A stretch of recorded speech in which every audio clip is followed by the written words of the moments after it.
Okay, so this audio is about trance journaling and trance inquiry. It's not going to be an especially long audio, I say that, but who knows how these things unfold. It doesn't need to be an especially long audio, but it is an important audio. If I haven't mentioned it already, I think I did earlier on. I haven't recorded these all on the same day, so it's not necessarily easy to remember everything that we covered in the earlier things, but I believe I suggested earlier on, I certainly intended to, that you get yourself a diary of some kind of book, something that you can write down notes in. If you're going to do some transformative work, I would recommend doing this. By the way, I don't. I'm being a complete hypocrite here. I don't anymore. I have done in the past, but I don't anymore. But part of the reason for that is I'm so much in the habit of scanning for my trances and looking where I want to make adjustments that it's kind of become part of the fabric of who I am and what I do. So I don't tend to do it so formally anymore. But I would recommend, if this is a journey you're starting out on, definitely get yourself a self-transformation journal. Because here's the thing, because we get had by our trances and we never really reflect upon them, when we're not in them, we don't necessarily remember we have them or they're even a problem. You know, they're an issue or whatever. So we're only usually kind of aware of a very small amount of our trance repertoire. And this is why it's worth keeping a note of things. If you find that you have in a particular situation or a particular context a reaction or a response that is noteworthy somehow, then make a note of it. And it might be noteworthy in a positive way. That's worth making a note of those things. In this situation, I respond in this way. And there may be nothing that you wish to change about that. But there may be other things that you go, do you know what? In that situation, I respond like this, and I would prefer that I didn't. I would prefer that I didn't. I can think of all sorts of situations in the past. I might find myself in a social situation where I ended up with some sort of fixed, inane grin on my face while my mind turned inwards and was churning over trying to guess what somebody was thinking in a moment, or whether they thought what I said was just stupid, or whether I was trying to, all this kind of stuff. When I first learned about status dynamics, and I discovered that I did habitual low status trances. I would lower my status in relation to other people, probably to avoid challenge and confrontation. And once I discovered this trance, I never knew it before, because when I was being had by it, well, I wasn't seeing it because I was seeing the world through it. So this is the point of trance journaling. If you're going to change your trance repertoire, you need to know what your trance repertoire is. You need to pick out the trances that you want to change. So this is the thing that you want to start doing, is making a note somehow of the trance. You might name the trance, you might give it a name, or you might simply give it a description. You might just make a note, I was in this situation and this occurred. Now, if you want to know if something is a trance and part of your trance repertoire, what I'm going to suggest to you is you ask yourself a simple question. How familiar is this experience?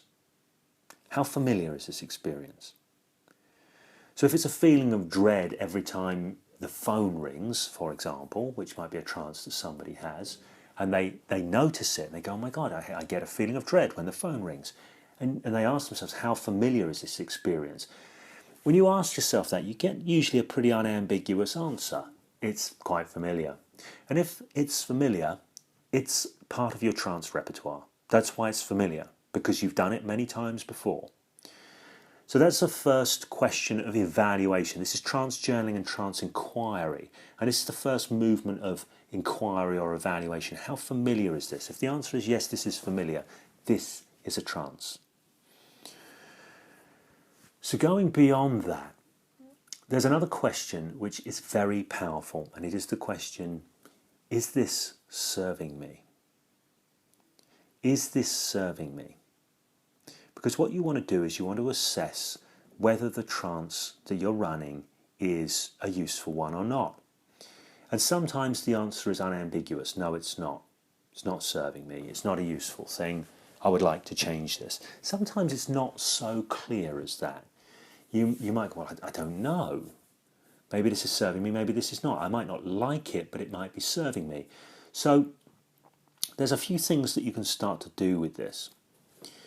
You can bring your consciousness to and meditate upon the trance. So the way to do this is to start to kind of feel it. When you're in the situation, what do you feel? Start feeling it in your body. And as you feel your way into it, you ask yourself, when I'm in this, what is it that I want? So go inside of it and get a sense, what do you want in that moment? It might be the answer comes up, I want to run away. I want to hide. I want people to understand me. I want some respect. You get the answer to what it is that you want. And this is sometimes called the positive intention, by the way. It's what the trance wants. It's what the state is looking to achieve. Now, the useful thing about getting the want is you then get to compare it to the actual result. Does it get me what I want? So if somebody gets into a state of anger and agitation when they feel that they're not being respected and they think they want respect, the question is, does the response they get and the behaviour that drives actually get them the respect that they want? Does it move them closer to that goal or further away from it? If you think that the answer is that it's moving you closer towards it, then it's probably actually, you may not like the trance, but it may be quite functional. You know, if somebody comes rushing towards me, or if I have a trance that has me avoid dark, dangerous places, and I feel nervous and I feel afraid and I think I won't go down that dark alley, and I go into that and I go, well, what does that want? And I come up with, well, I want to be safe. And I think, well, does this trance and this behaviour lead to me being safe? And if the answer is, well, yes, it does. It keeps me from going down dark alleys in dodgy looking places. Well, all is good. It's a great trance. It's a useful trance. It's serving me. But if I'm in a social situation, I go into a trance where I am like shutting down or whatever, and I think, what do I want? And I think I want people to like me, or I want people to not dislike me, maybe. And I think, well, is this serving that? Does that help that situation? And I think, well, no, it doesn't, because it keeps me from being at my best. Then I can say, no, this is not serving me. So what we've got is we've got intention, and we've got consequences. We want to know if the intention of the trance matches the consequences of running the trance. And if the intention matches the consequences of running the trance, we're good to go. There's no worries.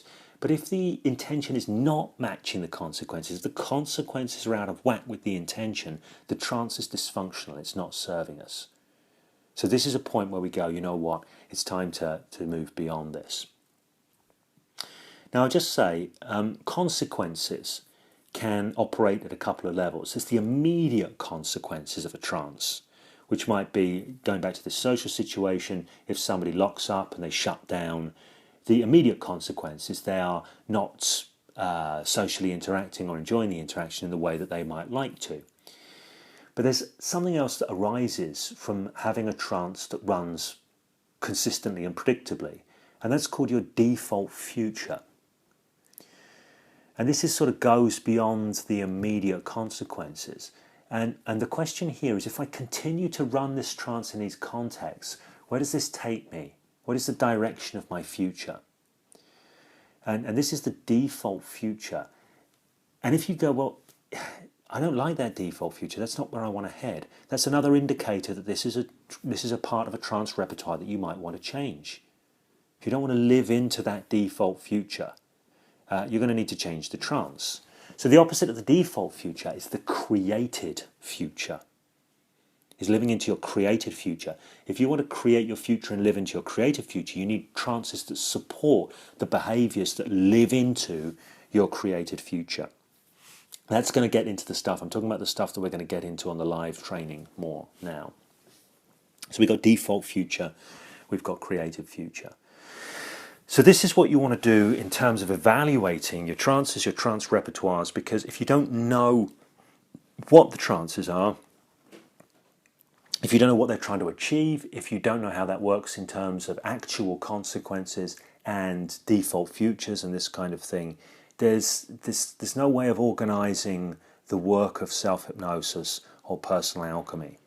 So I've left this kind of, this is the second to last of the pre-study audios, and I've hung back because I wanted to work on some conceptual stuff, on some basic skills, but now we're getting into what we really need to start going, okay, let's get into a program here. Let's get into a program of self-transformation. Let's get into a program of personal alchemy and really start shaking things up so I can start living into the kind of experiences I want to have in my life, living into my created future rather than living into a default future, which is all out of whack with what I want to achieve anyway. This is the nature of the work, basically. So this is important stuff to do, this trance journaling and this trance inquiry or trance analysis.